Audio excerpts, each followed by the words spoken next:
வணக்கம். தமிழ்நாடு மக்களுக்கு ஒரு சிறிய பதிவு. ஒரு காலத்தில் ஊருக்கு ஒருத்தர் 2 பேர் தான் குடிகாரனாக இருந்தாங்க. இப்போ அப்படியே தலைகீழ மாறி ஊருக்கு 2 பேர் தான் குடிக்காமல் இருக்கிறாங்க. அந்த அளவு ஊருக்குள்ள குடிக்க வச்சுட்டாங்க. அது யாருன்னா இந்த திராவிட கட்சிகள் தான்.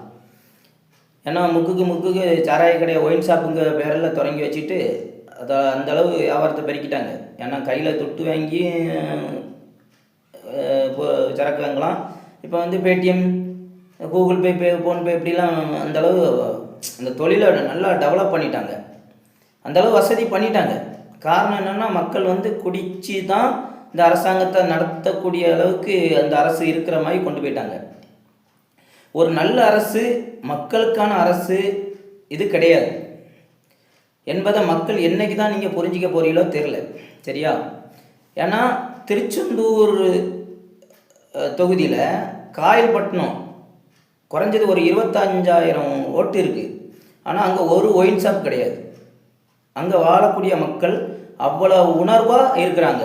ஒரு ஒயின் ஷாப் கிடையாது. அந்த மக்களுக்கு, அந்த இளைஞர்களுக்கும் அவங்க வீட்டு பெண்களுக்கும் பாதுகாப்பாக அந்த ஒயின் ஷாப் இல்லாத அளவு அந்த காயல்பட்டினம் மக்கள் விழிப்பாக இருக்கிறாங்க.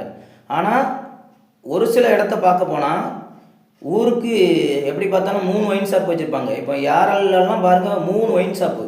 அதுலேயும் அந்த மெயின் ரோட்டில், காந்தி சிலை இருக்கிற இடத்துல ஒரு மெயின் ரோட்டில் ஒரு ஒயின் ஷாப் இருக்கும். அதெல்லாம் வந்து பொதுமக்கள், அந்த பெண்கள்லாம் பார்த்தா எப்படி நினைப்பாங்க நினச்சி பாருங்கள். அப்படி இருக்குது. ஆனால் இப்போ இந்த போட்டோ கொஞ்சம் பாருங்கள்.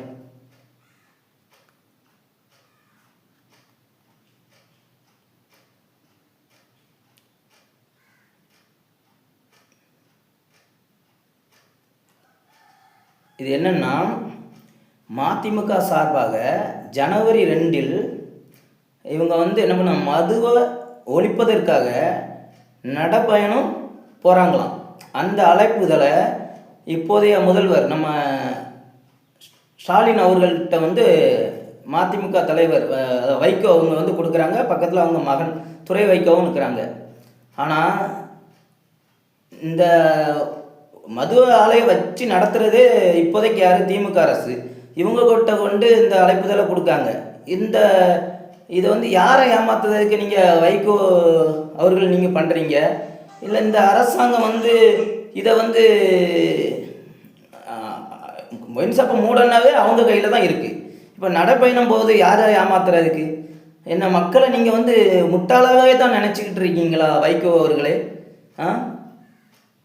இல்லை கொஞ்சம் கூட உங்களுக்கு வந்து நீங்கள் சிந்திக்கிற மாதிரி 2026 எலெக்ஷனுக்கு உங்களுக்கு சீட்டுக்கோ இல்லைன்னா ஒரு வேறு ஏதோ ஒரு கதைக்காக நீங்கள் இந்த பயணத்தை தொடரலாம். ஆனால் மக்கள் வந்து முட்டாளாகவே இருப்பான்னு நினைக்காதீங்க. சரியா?